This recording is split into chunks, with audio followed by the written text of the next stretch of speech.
Students, AIIMS CRE द्वारा जो hospital attendant की वैकेंसी लाई गई है उसकी तैयारी के लिए लगातार आपको जो है वो Rathore education point YouTube channel पे भी आपके लिए क्लासेस लाए जा रहे हैं। आज का ये क्लास जो है वो पेशेंट ट्रांसपोर्टेशन यूनिट से रहने वाला है और ये आज का जो है वो 3rd क्लास रहने वाला है इस यूनिट से। इस क्लास में आपको जो है वो मोस्ट इम्पॉर्टेंट क्वेश्चंस जो भी इस यूनिट से बन रहे होंगे वो करवाए जा रहे होंगे।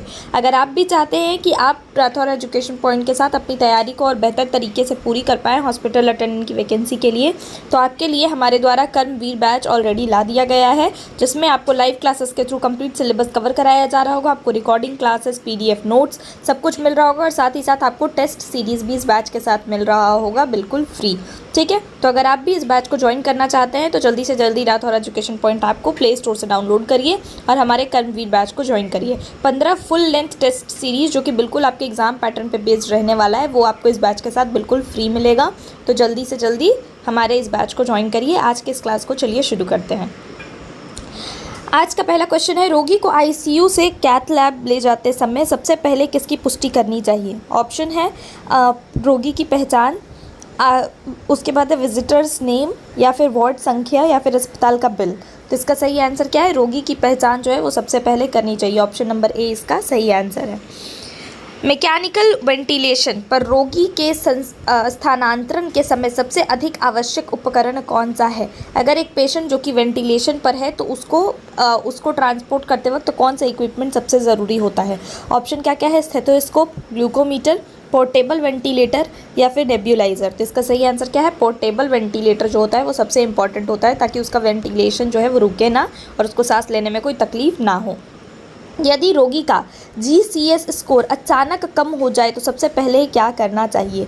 ऑप्शंस क्या क्या है? स्थानांतरण जारी रखें, SS एयरवे यानी वायु मार्ग का मूल्यांकन कर टीम को सूचित करें, व्हील चेयर बदलें, या फिर डॉक्यूमेंटेशन यानी दस्तावेज पूरा करें। तो इसका सही आंसर होगा, अगर उसका GCS स्कोर सडनली कम होने लगे तो हमें क्या करना चाहिए? वायु मार्ग का मूल्यांकन करके और टीम को सूचित कर देना चाहिए। ऑप्शन बी इसका सही आंसर है। किस स्थिति में व्हील चेयर ट्रांसपोर्ट पूर्णतः निषिद्ध यानी कॉन्ट्रा इंडिकेटेड होता है? ऐसा कौन सा कंडीशन है जिसमें हम व्हील चेयर से ट्रांसपोर्ट बिल्कुल नहीं कर सकते हैं? ठीक है, ऑप्शन क्या क्या है?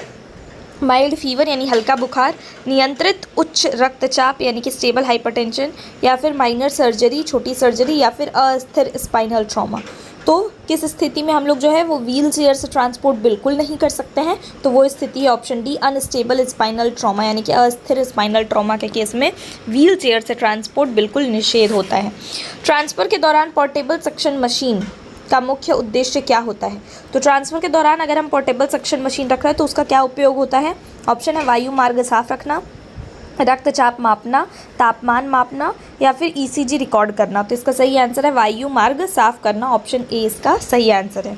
स्थानांतरण के दौरान हाइपोग्लाइसीमिया का सबसे प्रारंभिक लक्षण कौन सा होता है? हाइपोग्लाइसीमिया क्या होता है? तो ब्लड ग्लूकोज लेवल का कम हो जाना को हम हाइपोग्लाइसीमिया कहते हैं। ठीक है, तो हाइपोग्लाइसीमिया जो होता है उसका प्रारंभिक लक्षण क्या होता है? ऑप्शन है साइनोसिस, पसीना और भ्रम, सूजन, या फिर पीलिया। तो इसका सही आंसर है पसीना बहुत ज़्यादा आना और भ्रम का पैदा होना जो है वो क्या है? हाइपोग्लाइसीमिया का शुरुआती लक्षण है। ठीक है, ट्रॉमा पेशेंट में सर्वाइकल कॉलर कब हटाया जाता है? ठीक है, ऑप्शन है एम्बुलेंस में, वार्ड पहुंचते ही, डॉक्टर की अनुमति मिलने से पहले, डॉक्टर की अनुमति मिलने पर, या फिर ट्रांसपोर्ट शुरू होने से पहले। तो ट्रॉमा पेशेंट यानी जो चोट लगा हुआ पेशेंट है उसमें सर्वाइकल कॉलर को हम कब हटाते हैं? तो डॉक्टर की अनुमति मिलने पर जो है हम उसे हटाते हैं। ठीक है, ट्रांसफ़र के दौरान पल्स ऑक्सीमीटर का मुख्य कार्य क्या होता है? पल्स ऑक्सीमीटर क्या करता है? हमारे शरीर में पल्स मापने का काम करता है। ट्रांसपोर्ट के दौरान उसका क्या यूज़ होता है? ऑप्शन है रक्त शर्करा मापना यानी कि ब्लड शुगर मापना, ब्लड प्रेशर मापना, रेस्पिरेटरी रेट यानी श्वसन दर मापना, या फिर ऑक्सीजन सेचुरेशन नापना। तो उसका काम क्या होता है? ऑक्सीजन सेचुरेशन मापना। ठीक है, यानी कि ऑक्सीजन सेचुरेशन की निगरानी करना। किसी रोगी को ट्रांसफ़र से पहले पेन असेसमेंट करना सबसे अधिक आवश्यक है? तो कौन सा ऐसा रोगी है जिसको ट्रांसफ़र करने से पहले हमें उसके पेन का असेसमेंट यानी उसको दर्द कितना हो रहा है इसका असेसमेंट करना चाहिए? ऑप्शन क्या क्या है? फ्रैक्चर रोगी, नेत्र रोगी, त्वचा रोगी, या ENT रोगी। तो इसका सही आंसर है कि फ्रैक्चर वाले रोगियों का हमें जो है वो पेन असेसमेंट करना चाहिए ट्रांसफ़र से पहले। इंट्रा हॉस्पिटल ट्रांसपोर्ट के दौरान ईसीजी लेड का डिसकनेक्शन किस प्रकार की जटिलता उत्पन्न कर सकती है? अगर हम इंट्रा हॉस्पिटल ट्रांसपोर्ट कर रहे हैं तो अगर ईसीजी लीड जो है वो डिसकनेक्ट हो जाए तो उससे क्या जटिलता देखने को मिल सकती है? ऑप्शन क्या क्या है? गलत मॉनिटरिंग, सुनने की क्षमता कम होना, हाइपरग्लाइसीमिया यानी कि उच्च रक्त शर्करा, या फिर कब्ज। तो इसका सही आंसर है फॉल्स मॉनिटरिंग यानी कि गलत मॉनिटरिंग हो सकती है। ठीक है। स्थानांतरण के समय किसी रोगी में एम्ब्यू बैग साथ रखना किस रोगी के लिए जो है वो एम्ब्यू बैग साथ रखना अनिवार्य है? ऑप्शन क्या क्या है?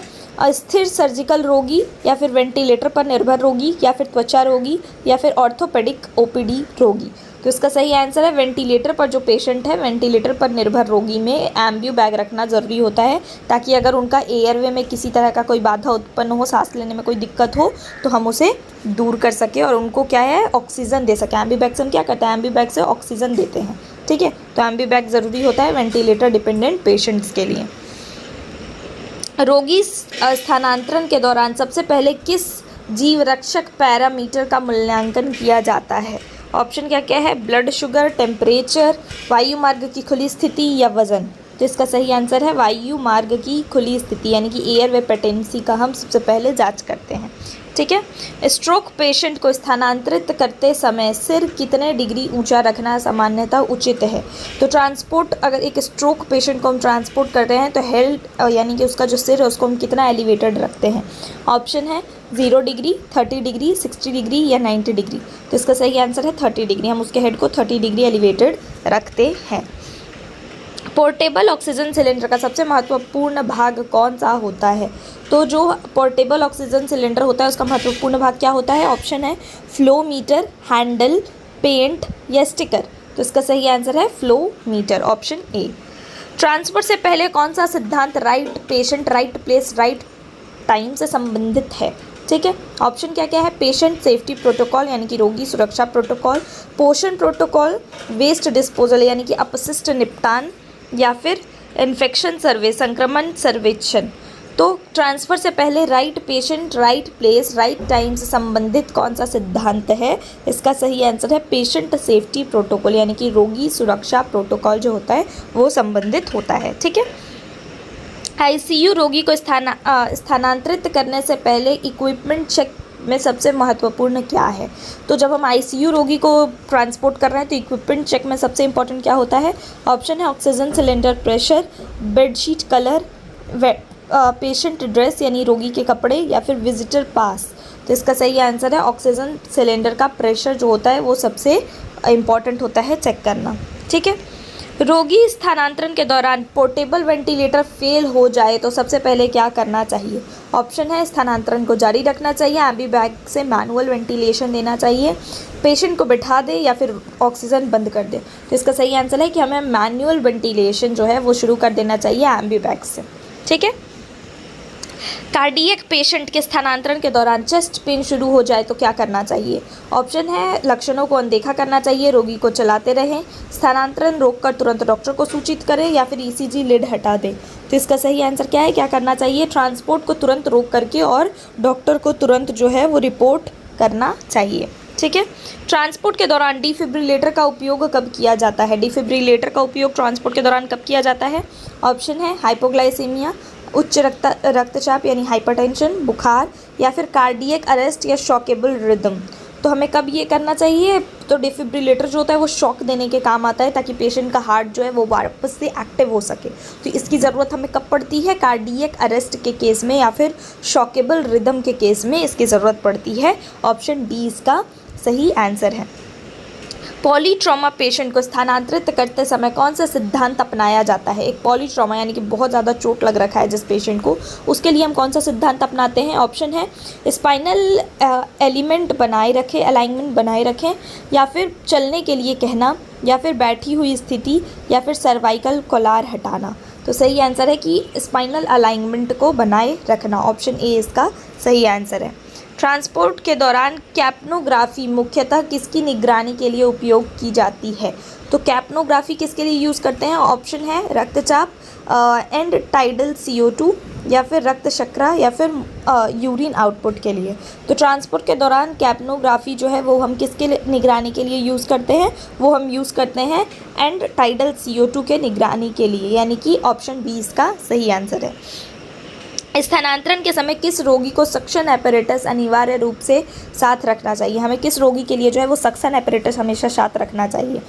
ऑप्शन है नेत्र रोगी, ऑर्थोपेडिक पेशेंट, या फिर कृत्रिम वायु रोग वाले पेशेंट यानी कि आर्टिफिशियल एयरवे वाले पेशेंट, या फिर त्वचा रोगी। तो पेशेंट विथ आर्टिफिशियल एयरवे, इनके लिए हमें हमेशा सक्शन एपरेटस साथ में रखना चाहिए। यदि ट्रांसपोर्ट मॉनिटर अचानक बंद हो जाए तो सबसे पहला कदम क्या होगा? ऑप्शन है shift patient two wheel chair, continue without monitoring यानी बिना मॉनिटरिंग जारी कर रखें, या फिर समस्या को अनदेखा करें, या फिर रोगी को क्लिनिकल मूल्यांकन कर मॉनिटर पुनः चालू करें। तो इसका सही आंसर क्या है? इसका सही आंसर है कि असेस पेशेंट क्लिनिकली, यानी कि क्लिनिकल मूल्यांकन करके मॉनिटर को पुनः चालू करें। ऑप्शन डी इसका सही आंसर है। क्रिटिकल पेशेंट के ट्रांसपोर्ट में SBAR का मुख्य उद्देश्य क्या होता है? ऑप्शन है संरचित संचार यानी कि स्ट्रक्चर्ड कम्युनिकेशन, दवा देना, ECG रिकॉर्ड करना, या फिर बिलिंग प्रोसेस, बिलिंग प्रक्रिया। तो इसका सही आंसर क्या है? स्ट्रक्चर्ड कम्युनिकेशन यानी कि संरचित संचार को बनाए रखना। ठीक है। स्थानांतरण के दौरान पोर्टेबल मॉनिटर की बैटरी कितनी होनी चाहिए? आइडियली जो है वो पोर्टेबल मॉनिटर की बैटरी कितनी होनी चाहिए ट्रांसपोर्ट के दौरान? ऑप्शन है 10%, 25%, परफेक्टली मोर देन 50% यानी कि पर्याप्त चार्ज 50% से अधिक, या फिर बैटरी नॉट रिक्वायर्ड। तो इसका सही आंसर है कि परफेक्टली चार्ज होना चाहिए, जो कि 50% से ज़्यादा चार्ज होना चाहिए। रोगी को ऑपरेशन थिएटर से ICU ले जाते समय कौन सा दवा इमरजेंसी ट्रे में अवश्य होना चाहिए? ऑपरेशन थिएटर से ICU ले जाते समय कौन सी दवा होनी चाहिए?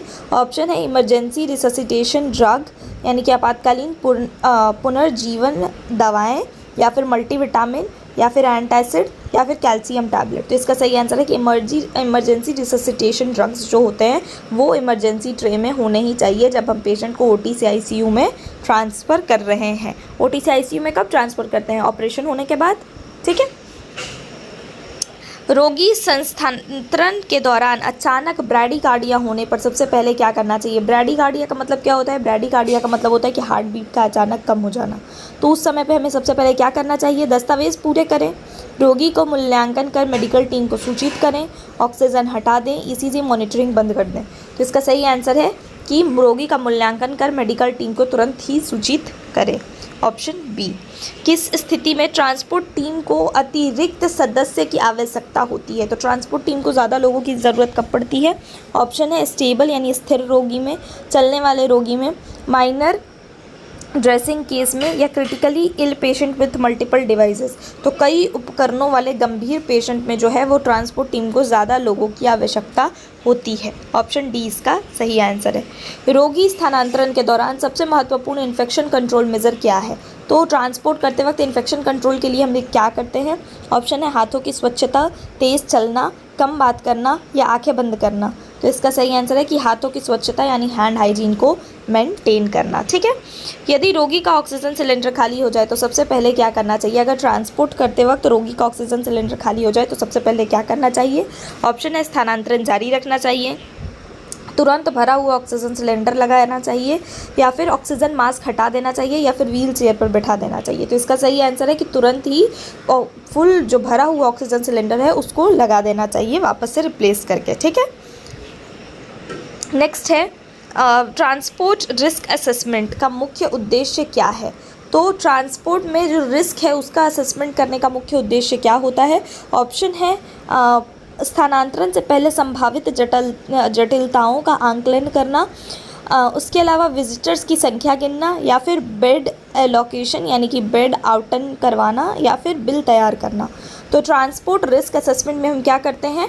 तो ट्रांसपोर्ट करते वक्त जो भी जटिलताओं का सामना करना पड़ सकता है उसका आंकलन किया जा रहा होता है। ठीक है। ऑप्शन ए इसका सही आंसर है। किसी रोगी को ट्रांसफ़र के दौरान कॉन्टीन्यूअस इन्वेसिव बीपी मॉनिटरिंग की आवश्यकता हो सकती है। तो कौन सा ऐसा पेशेंट है जिसको ट्रांसफ़र करने के दौरान हमें कॉन्टीन्यूअस यानी कि लगातार रूप से उसकी बीपी को मॉनिटर करते रहना होता है?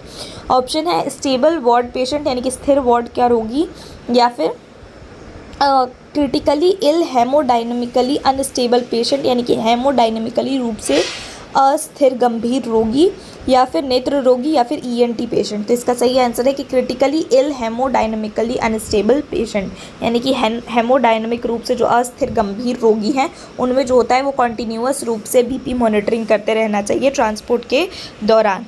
स्थानांतरण के दौरान यदि रोगी का एयरवे ऑब्स्ट्रक्ट हो जाए यानी कि उसकी सांस लेने की जो नली है उसमें किस तरह का ऑब्स्ट्रक्शन हो जाए तो सबसे पहली प्राथमिकता क्या होगी?